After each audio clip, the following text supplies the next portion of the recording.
Welcome back to the Gentleman's Romantic Book Nook. I am Mac W. Money, broadcasting to you live, as always, from Portland, Oregon. And I am your host, Lucky Mac. The energy is alive in the studio today. Can you imagine it? Our very first special guest. I finally locked somebody down, and for this, our spooky book of the season. How excited are you? I'm very excited. That's great. Like a real special outside guest? A real special and real spooky guest. I do have to say, I won't be able to be in the studio while you speak with this special guest. That's weird. Just some technical difficulties, just the one mic, and okay. So I'll be. He's a bit of a diva. I'll be interviewing him alone. But yeah, I mean, I feel like you can handle that. Okay. That seems pretty straightforward. Yeah, if it's a special guest, yeah, I'm down. Yeah, okay.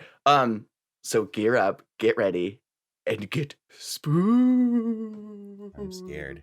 Oh, that's scary. Hello? It's good to be here, boys and girls. Okay. I'm so excited to be out of my special home. All right, it's a crypt. It's the Crypt Keeper. Okay, good, nice. Welcome to the show, Crypt Keeper. Like I said, it's good to be here. Okay. Well, it's early in the season. I'm still working on my jokes. Well, thanks for coming out. You're like the resident spooky expert. I know it's probably a busy time of year for you. We're getting all the cobwebs ready for all the boys and ghouls' homes. We're getting all of the spooky bats ready to infect them with rabies and other scary things for the season. Okay, we've probably had our fill of that, although it is pretty scary. I'm terrified of that currently. We're trying to stay political and topical. A hyper-political haunted house doesn't sound like much fun. It's just your normal house, but I'm in the corner.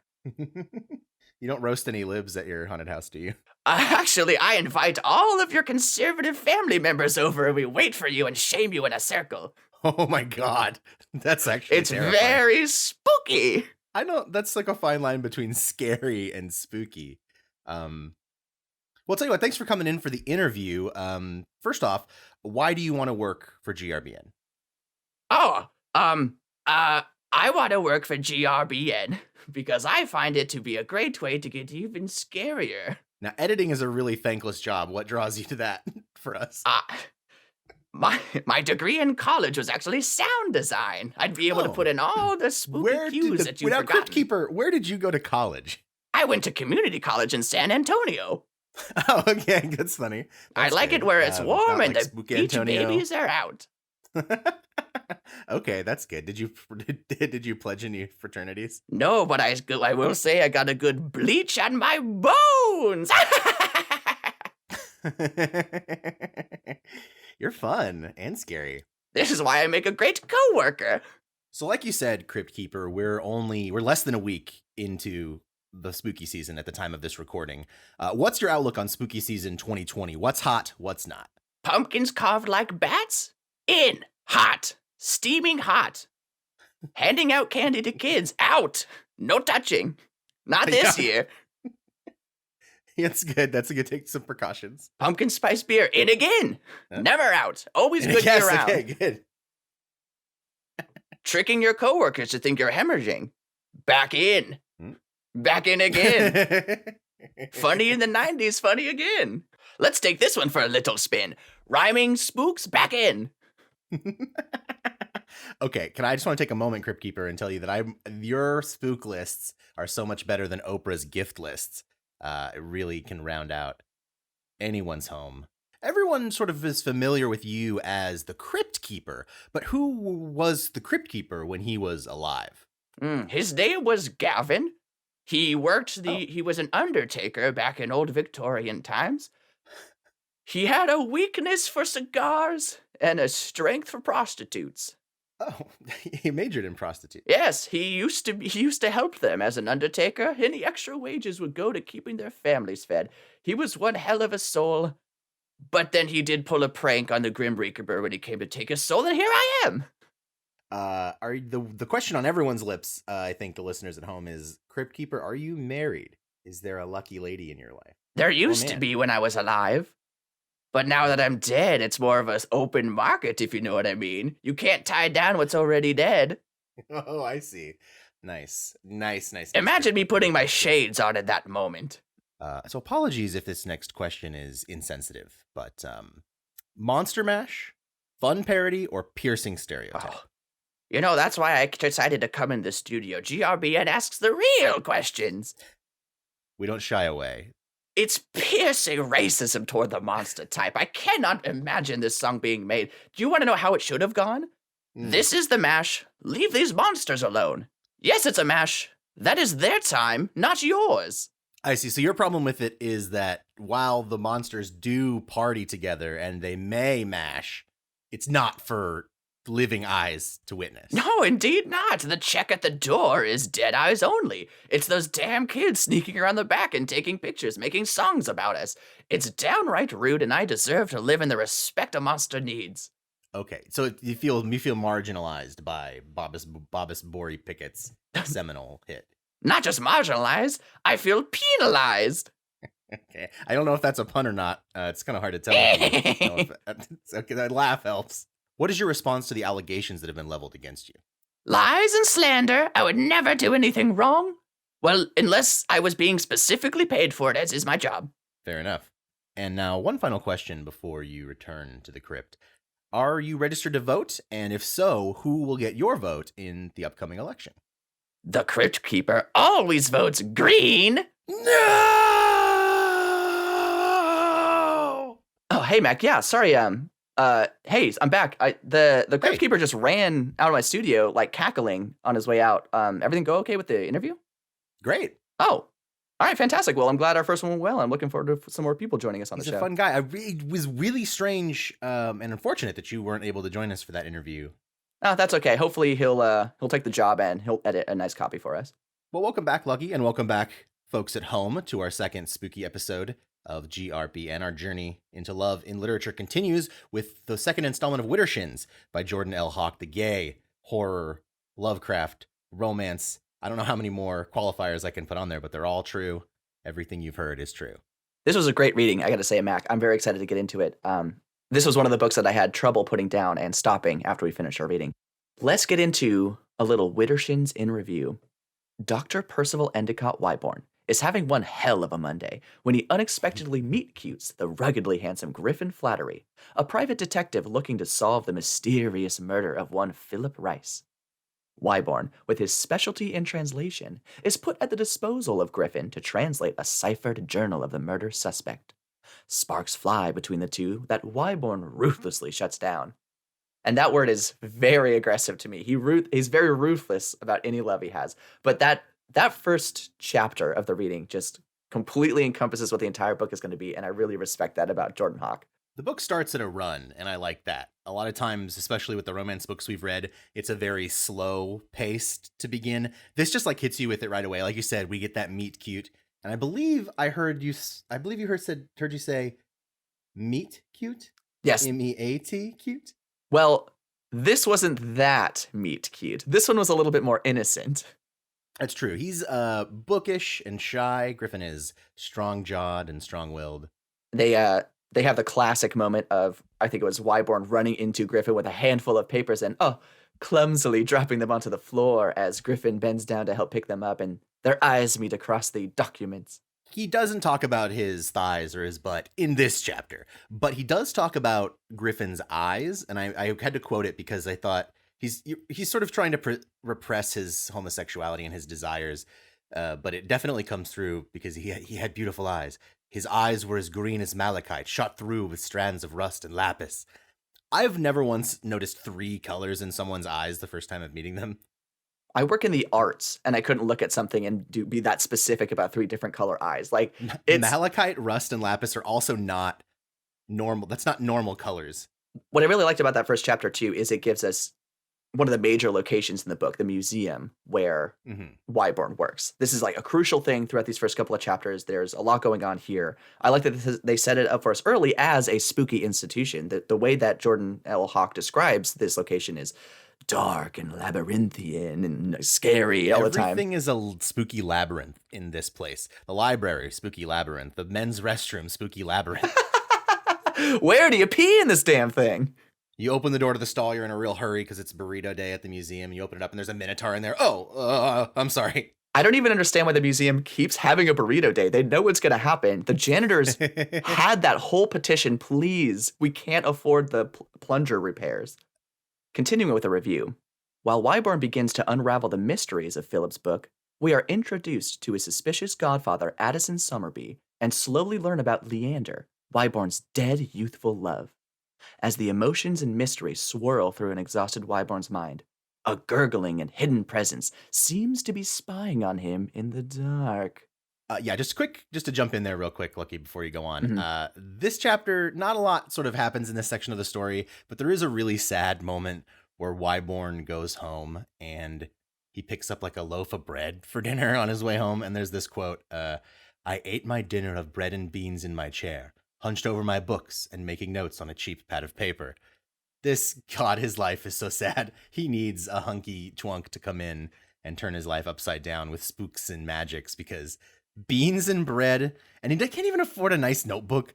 That's the saddest part for me. Like, okay, beans and bread, maybe that's tasty, but then you're just using this cheap scratch paper. All I've understood in this book is that it seems like he's making a decent amount of money. I don't know what he's spending his money on where he needs to have such a sad meal. And I'm thinking back in this time, obviously, you couldn't get a hungry man. You couldn't just go down to the store and pick up a nice frozen meal that is at least balanced in some sense.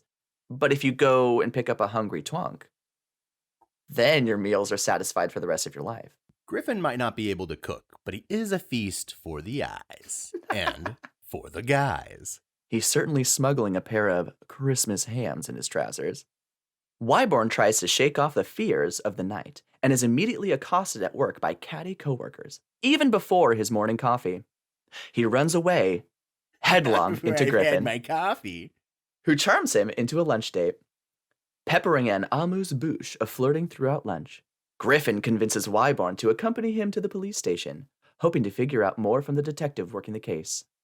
I do want to point out that at this first romantic lunch that they have, Griffin orders them both fish sandwiches, which is probably one of the least romantic foods I can imagine. Okay, I realize that we need to spend more time in the books diving into the subtext. Do you think maybe a fish sandwich in that time meant, hey, I also like men?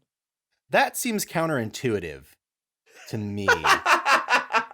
It's like, now if they had stood at the counter and Griffin was like, I'm thinking about getting the fish taco. Do you like tacos, or would you prefer the extra long corn dog? They serve a bunless brat and a fish taco. Serve a Wiener Schnitzel that I hear is really gay. I love the lack of subtlety in this book. The book is actually pretty dang subtle and pretty well built, the way that the relationship has started so far. The idea of ordering somebody a fish sandwich without asking them, you're right, is incredibly obtuse. If somebody I sat down with ordered a fish sandwich, I would at least have 3 other things instantly that I would have thought, oh. This isn't London. This isn't, we had thought the book takes place in like Victorian England, but it takes place in Massachusetts, which, while, is a coastal state, I just don't, the fish sandwich is a big proposition, I think, for someone. At the police station, Detective Tilton lets slip that Wyborn is there for his advantageous personal connection with his godfather. And Wyborn again flees from his embarrassment. As Wyborn storms away from Griffin while he tries to explain, Griffin suddenly pulls Wyborn into a small alley and warns him they're being followed. Wyborn pops the most righteous boner as a dark, gurgling creature reminiscent from the night before loses their trail. Sorry, Lucky. The audio, I think, was cutting out a little bit on that last bit. We can get another clean take of that last line of the recap. Yeah, of course. Wyborn pops the most righteous boner as a dark, gurgling creature reminiscent from the night before loses their trail. Now, that's a great moment, because it really is the most righteous boner. He talks about how he it gets grazed by Griffin's, like the side of Griffin's It was trousers. like one butt cheek. And he's one butt cheek. He's like having to hold on to the wall because the blood is rushing so quickly around his body. He can't keep up with it.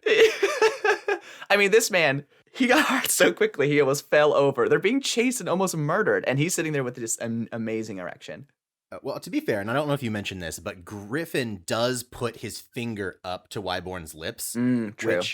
Which doesn't seem, that's like very little in terms of contact, right? But imagine someone who you just met doing that to you.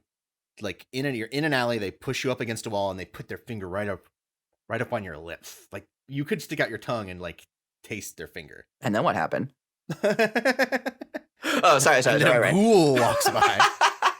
Well, yeah, literally, like some slimy ghoul monster gets him. Is this boner number 1 in the book? This was boner number 1. We get 3 Ding, ding, ding, solid ding, ding, ding, boners. ding, ding.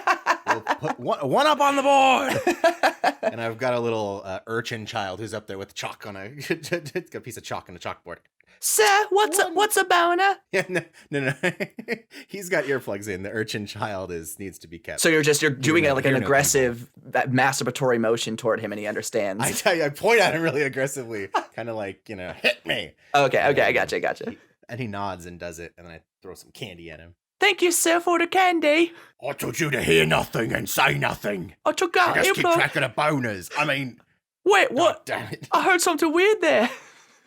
That night, Wyborn has an erotic dream about Griffin and is totally embarrassed about it, ruthlessly suppressing his desperate need to wank it. Let's unpack that dream for just a moment, because it's not only the most sexual stuff that we get in these chapters we started with, but it's also kind of mind-blowing. I'll you know what, I'll read, I quoted it, so I'll read this section aloud about his frustrated dream.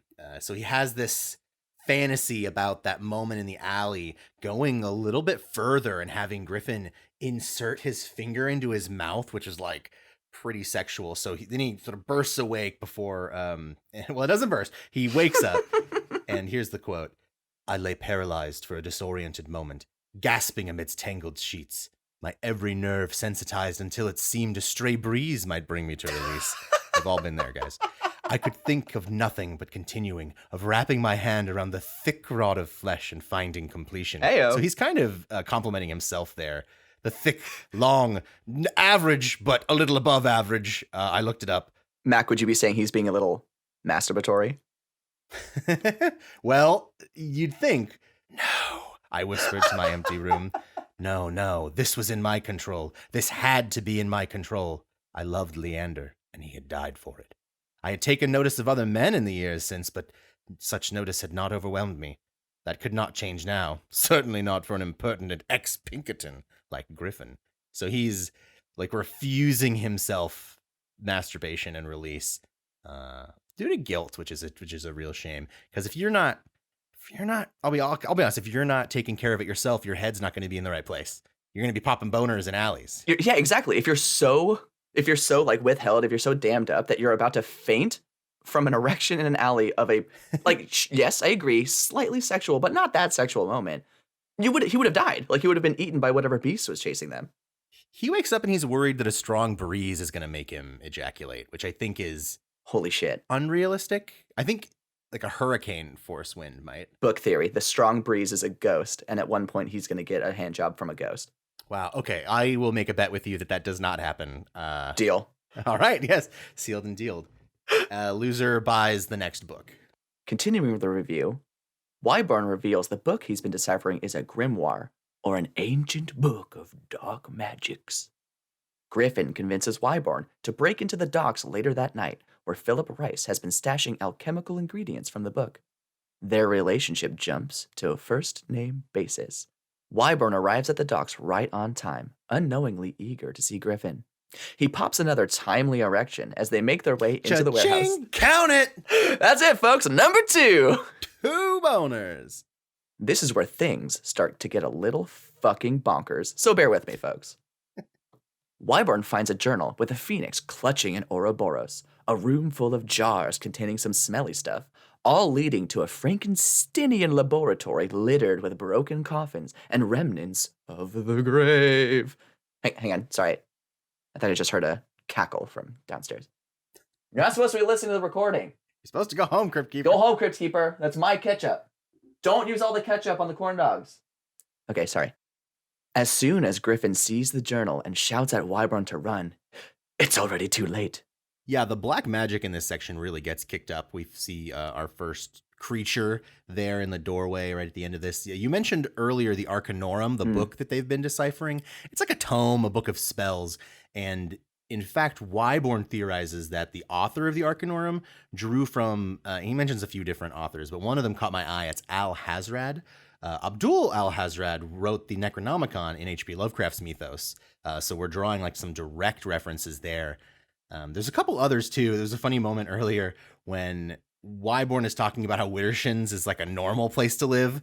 And Griffin's like, have you ever lived anywhere else? He's like, well, I mean, I went to college in Arkham, which is the central city in like what's considered Lovecraft country. So then Griffin's response is, oh yeah, that's a huge improvement. You've only lived in supernatural spooky places, so it seems really normal to you. We even get some little references on gravestones later on with names like Marsh and Waite, which are common names, but also the main characters in Lovecraft stories, like the thing on the doorstep and the shadow over Innsmouth. So it's cool that this story seems to take place within Lovecraft's larger mythology. Yeah, which opens it up to so much more happening in the future, like there is so much in that mythology that can pop up, and that's kind of what leaves me on the edge of my seat. Like, what's going to happen next? I mean, what spooky thing is going to be in that doorway? Especially because it's not the Necronomicon, it's a book that's like it. They are referencing that Arkham exists, but this doesn't take place in Arkham. So it's like blazing a new trail on the mountain that already exists. And on that incredible cliffhanger, before we get into the real spooky stuff, we're going to take a second here to talk a little bit about some of the organizations and groups we want to sponsor. Yeah, it's the spooky season, the spooky month, but it's also LGBTQIA History Month. And in light of that, we're going to be highlighting some different organizations each episode. Last week, we touched on Trans Lifeline, and this week, we are talking about the LGBTQ Victory Fund. Lucky, do you want to tell us a little more about that? Yeah, absolutely. The LGBTQ Victory Fund provides campaign, fundraising, and communication support to LGBTQ political candidates to increase the number of openly LGBTQ elected officials, because representation is power. When LGBTQ elected leaders are in the room, they humanize our lives, impacting policy and legislative debates, and influence straight lawmaker colleagues to vote in favor of equality. LGBTQ elected officials are our best defense against anti-LGBTQ efforts at all levels of government, and are best positioned to advance equality for our community. You can find out more about this organization and how to support them at victoryfund.org. Change starts with the people, and with your help, we can keep moving forward toward a better tomorrow. Yeah, and we'll include the contact information for that in the episode description, but it's a quick Google away if you are just wanting to check that out. Great organization if you check them out and give them your support, whether that's through financial means or just telling your friends about it.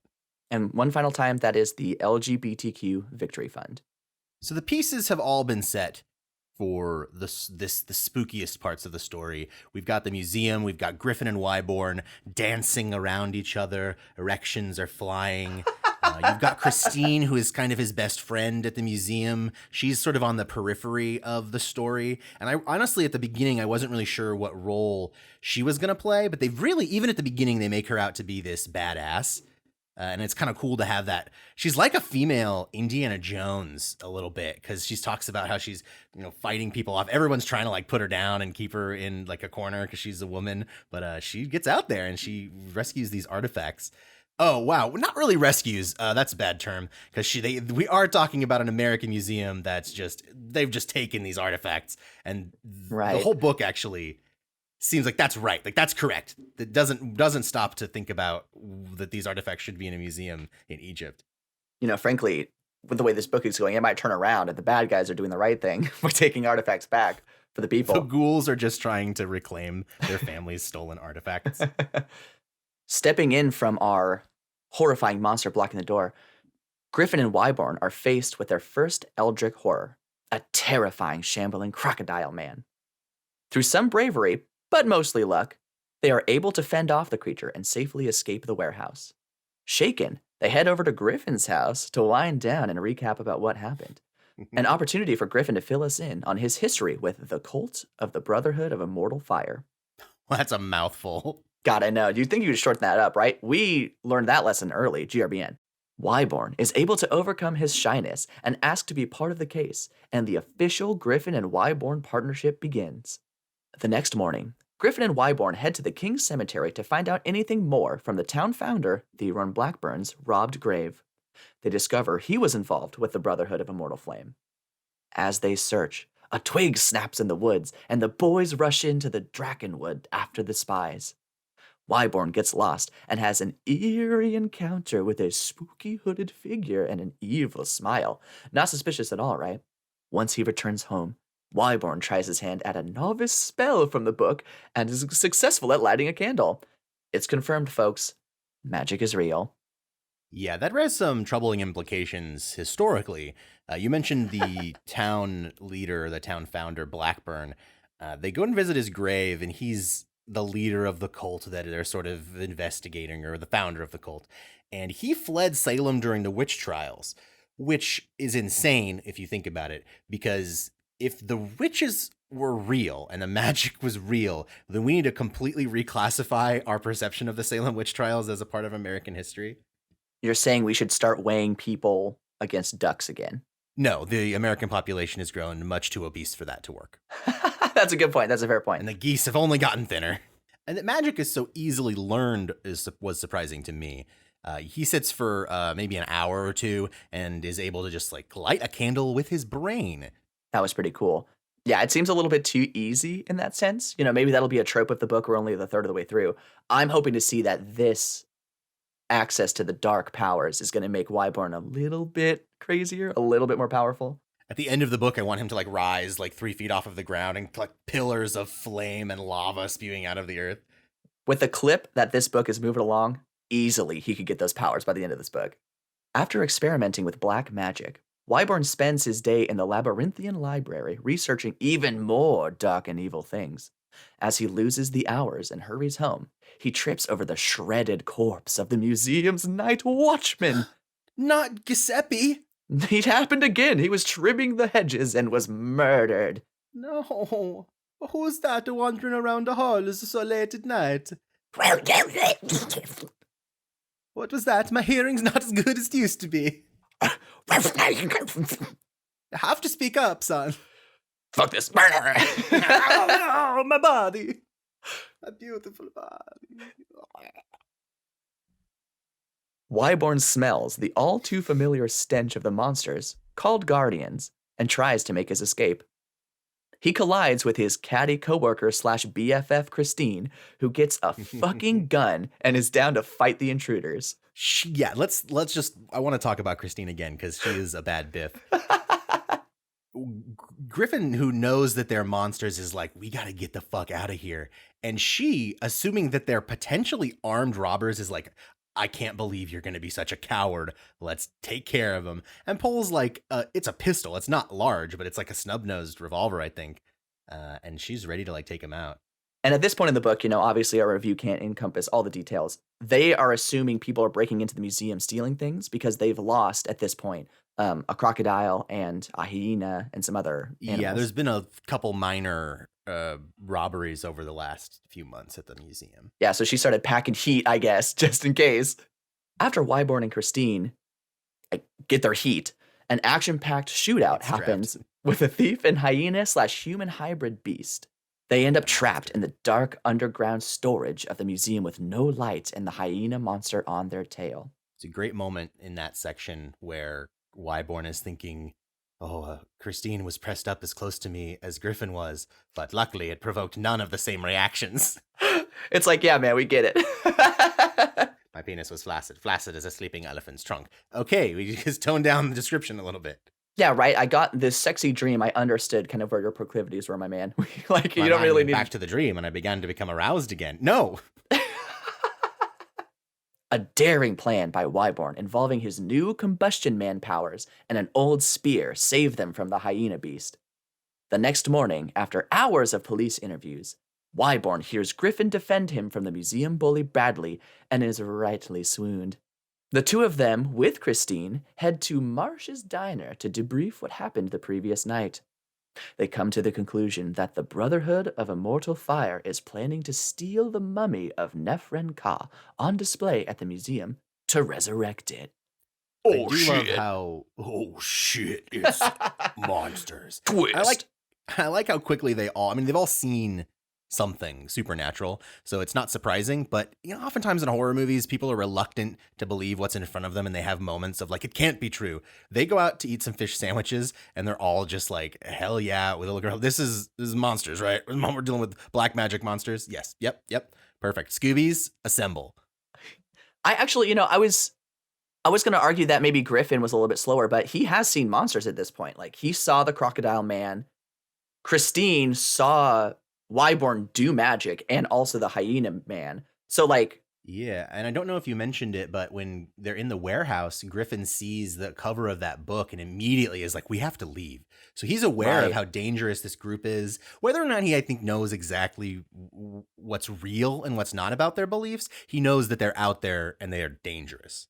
Yeah, to be true, they definitely are immediately on board, though. I feel like maybe some hesitation and some disbelief would have been appropriate, but at this point, I mean, they've seen some nasty stuff. They're ready to It's rock in and roll. line with the book's pace, though, to keep it moving Mm. and just like we're not going to deal with that nonsense. Christine is smart enough; she's traveled the world. She knows. Griffin knows. Wyborn is new to this, but he accepts it. And then they immediately rule out going to the police, telling anyone at the museum. They're like, "We got to solve it on our own," Hmm. which is why, yeah, they really like man up like a they woman up actually, because Christine is the most like badass one so far. She seems like the most ready to like take some people down if she needs to. She's ready for action at any moment. Our final bit of reading finds us with Christine filling Wyborn and Griffin in on the history of Nephron Ka, who apparently uses dark magic. Excellent news. Christine convinces the boys to let her join in the investigation, cementing herself as a strong secondary character. Wyborn, later that night, laments on his loneliness and ponders using the grimoire to resurrect his dead love Leander. Griffin shows up unannounced the next evening, charming Wyborn into his third boner of the book. Cha-ching! Count it! They end up undercover in what turns out to be a house of ill repute, much to Wyborn's horror. And that concludes the first part of our reading of Widdershins by Jordan L. Hawk. Now, do you think when Wyborn had his boner, do you think he like looked at the meteorological report before he went outside? The wind's gonna be too strong. I can't go out. There's a strong breeze coming in at 7. I need to be home by 6:30. As a little digestif for Widdershins, we've been watching some gay horror films or queer horror films. And last week we watched Jennifer's Body. This week we took a left turn down to The Covenant, a 2006 horror film starring a bunch of hunky wizards. Mac, we took a left turn and fell down some old rickety steps because this movie took a hard dive from Got some brain entertainment. damage and then started reading a Twilight book, and then the movie that you would make would be The Covenant. I can describe this movie in 2 short sentences for you. Make it real yeah. quick for our listeners not to waste our time. 4 descendants of witches, called the Sons of Ipswich, are attacked by the 5th son they didn't know about to absorb all their powers. The 5th son dies and everyone lives happy. Wow. You could just listen to that synopsis and look at some like production photos of the shirtless dudes, and you've seen the movie. It's the movie. That's the whole movie. And If anything, it's more implied homosexuality than anything real. Like, there's a lot of like the men are very onto each other, but they're trying to ship it as boys. But I don't think I've ever traced a finger daintily across a man's naked chest before as a sign of broship. No, and that 5th son is a little gay. He like kisses one of the dudes, but he's like it's more of like a domination type of thing. It's not that steamy best friend makeout session that we got in Jennifer's Body. The Covenant is not, I would argue that it's not really a gay movie. It showed up on a lot of like LGBT horror lists, and there's really no depiction of homosexuality or even bisexuality in there at all. And I would even argue that the undertones of horror don't really align themselves with a gay outlook. It was kind of a fun movie just because it's silly magic. You can tell the producers just wanted to make like they thought that there was too much plot in the Twilight films.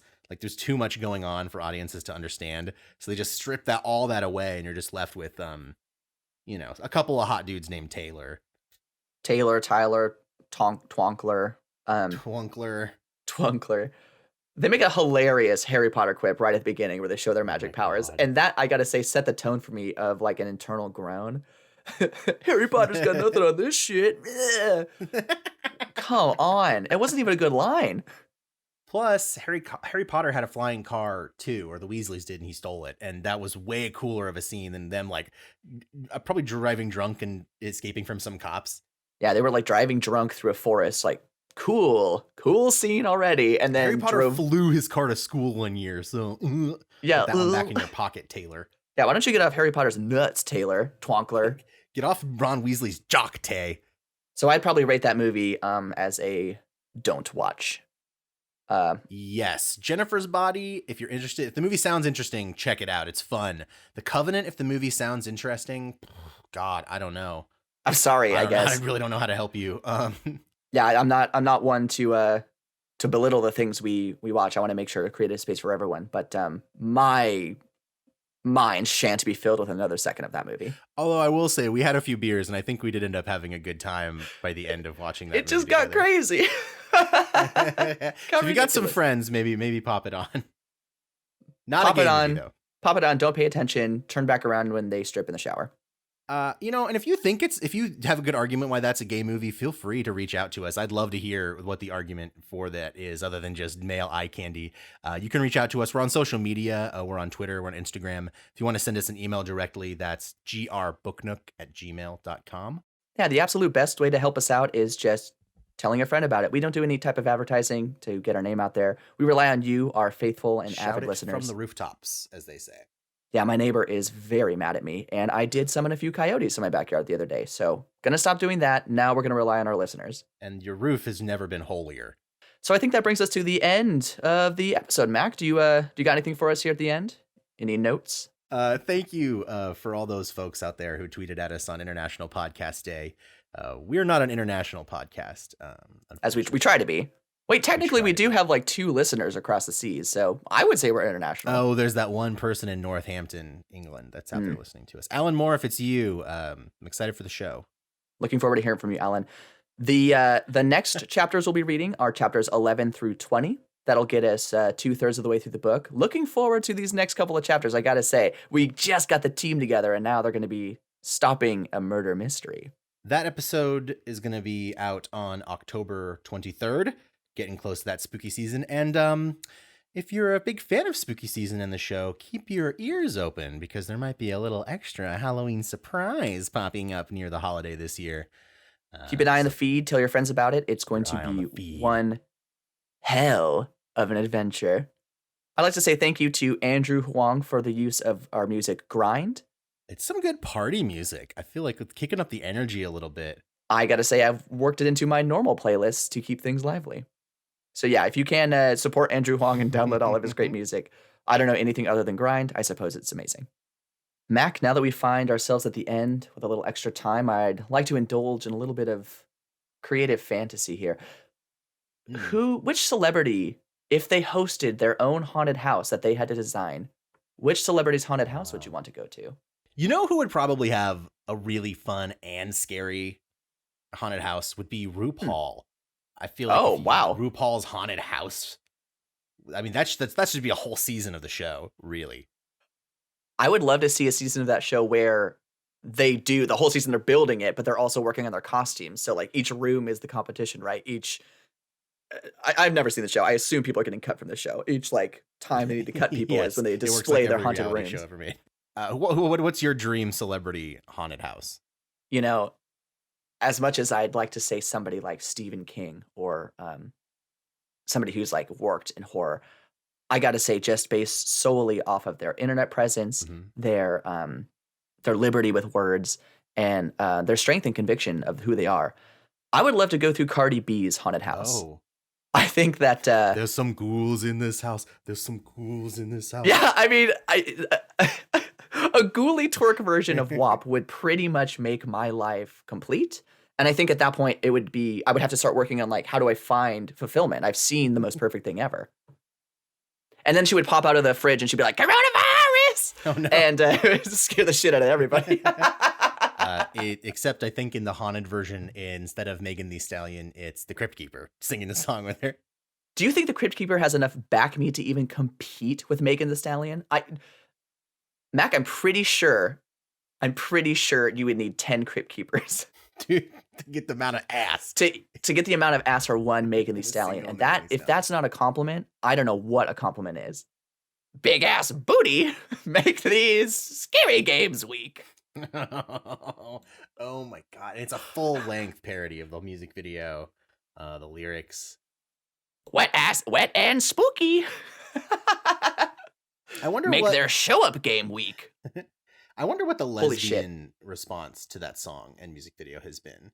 I haven't heard of the lesbian response. I did see a guy put out a song called Big Ass Dick. Okay, so there's a million songs that could just literally be titled Big Ass Dick. It's like that's literally every male rap